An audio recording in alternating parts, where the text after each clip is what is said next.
আসসালামু আলাইকুম রহন ভাই। ওয়ালাইকুম আসসালাম। আপনি কোথায় আসছেন এখন? এই তো আপনাদের সাথে একটু ঘুরতে আসলাম ও আপনার আপনাদের তো এলাকায়। আপনি তো অনেক সুন্দর সুন্দর বয়ান বানান। আজকে হ্যাঁ, দেখি একটা মা বাপ নিয়ে কিছু বলেন। হঠাৎ এরকম। আচ্ছা, দেখ আপনি যখন বলছেন ভাই একটা বলবো আর কি। দেখুন, বর্তমান সমাজের মধ্যে মা বাপকে অনেক ছেলেরা মূল্যায়ন করে না। তো আমার নবী, এটা আমার কথা না, এটা আমার নবীর কথা।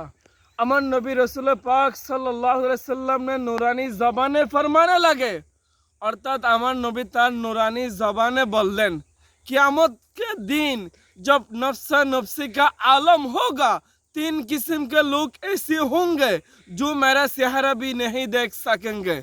আমার নবী রসুল আরবি সাল্লাল্লাহু আলাইহি সাল্লাম বলতেছেন, তিন কিসিমের ব্যক্তি আমার নবীকে দেখবে না। তো ইয়া রাসূলুল্লাহ, তিন ধরনের ব্যক্তি কারা কারা হবে? আমার নবী বললেন, নাম্বার ওয়ান, মা বাপ কা নাফরমান হ্যাঁ। আমার নবী বললেন প্রথম নাম্বার, মা বাবার নাফরমান, যারা মা বাবার সাথে নাফরমানি করে। ভাই, নাফরমানিটা কিভাবে হয় আমি একটা ঘটনা আপনাদের উল্লেখ করি। একজন ব্যক্তির আম্মাজান খুব বৃদ্ধ হয়ে গিয়েছে। বৃদ্ধ হওয়ার কারণে বিছানা থেকে উঠতে পারে না। এক পর্যায়ে ওই মাটা বিছানার মধ্যে প্রস্রাব পায়খানা করে ফেলে, মানে বৃদ্ধ একদম ৮০ ৮০ ৯০ বছর হবে, একদম বৃদ্ধ হয়ে গেছে। তো অনেক সময় এগুলো দুর্গন্ধ হয়ে যায়।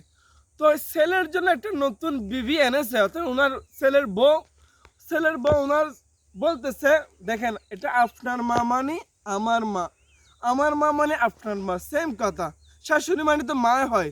তা আপনারা আমাদের বিছানাতে ভাই প্রস্রাব পায়খানা করে ফেলে, এটা দুর্গন্ধ, অনেক সময় মেহমান আসলে দেখতে খারাপ লাগে। তো কি করবো, অর্থাৎ আপনার মাকে ঘরের বাইরে একটা বারান্দা বা একটা বাইরে একটা স্থানে রাখলে ভালো হয়। এই কথা বলার পর ছেলেটা শুনে, মা আমি একটা কথা বলবো মা। তো মা বললে, বাবা বল না। কি বলে? মা আপনি বিছানাতে প্রস্রাব পায়খানা করেন মা, দুর্গন্ধ হয়ে যায়, মানুষের সবসময় খারাপ লাগে রে মা, মা আপনাকে একটু ঘরের বাইরে রাখি না। তো মা বললো, বাবা তোর যদি ভালো লাগে আমার ঘরের বাইরে রাখিস। এই কথা বলার পর কয়েকজন মানুষ বন্ধু মিলে মাকে বাইরে একটা বারান্দার আর একটু বাইরে একদম রাখলেন। রাখার পর মা এখানে একা নীরবে। কয়েকদিন যাওয়ার পর হঠাৎ দেখে মা অজুর নয়নে কান্না করতেছে। হঠাৎ ছেলে আসে, মাকে দেখলো মা কান্না করতেছে। বললেন, মা আপনি কান্না কেন করতেছেন?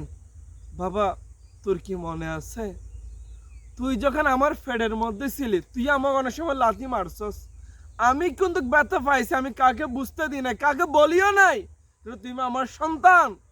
তুমি একভাবে এখন একটু একটু বড় হচ্ছে আমার সময় এখানে লাথি মারার কারণে আমি এখানে ব্যথা পেতাম। আমি ব্যথা সহ্য করে 10 মাস 10 দিন তোকে আমার পেটে রেখে দুনিয়াতে ভূমিষ্ঠ হয়েছি। ভূমিষ্ঠ হওয়ার পর, জন্মগ্রহণ হওয়ার পর তুই যখন বিছানার মধ্যে প্রস্রাব পায়খানা করে দিস না, অনেক সময় দুর্গন্ধ হয়ে যায়। আমি তো কখনো কাকে বলি নাই দুর্গন্ধ তোকে আমি বাইরে রাখবো, এরকম কোনোদিন বলি নাই বাবা। তোর কি মনে আছে বাবা, অনেক সময় তুই বিছানায় পেশাব করতে করতে নিজের গায়ে কাপড়গুলা গাতিগুলা শেষ হয়ে যেত, আমি শেষ পর্যন্ত ওই তোমার গন্ধের জায়গার মধ্যে, তোমার পেশাবের মধ্যে আমি মা শুয়ে যেতাম, তোকে আমার বুকে রাখতাম। আর তুই ছেলে কেমনে বলো? এ ভাই, উনি চাইলে তো, আমার মা চাইলে তো আমাকে ঘরে বাইরে রাখতে পারতো দুর্গন্ধ খাওয়ার কারণে। আর এই ছেলে বউয়ের কথা শুনে মাকে ঘরে বাইরে রাখে রে ভাই, কেমন দুনিয়া ভাই, কেমন আফসোসের বিষয় ভাই, একটু দেখুন। সেজন্য আমার নবী বলছেন, নাম্বার ওয়ান, মা বাপ কা নাফরমান है। सेकंड वन, मेरा सुन्नत का तरक करने वाला है। तीसरा, उस जिसके सामने मेरा जिक्र हुआ उसने मुझ पर दरूद ना पढ़ा।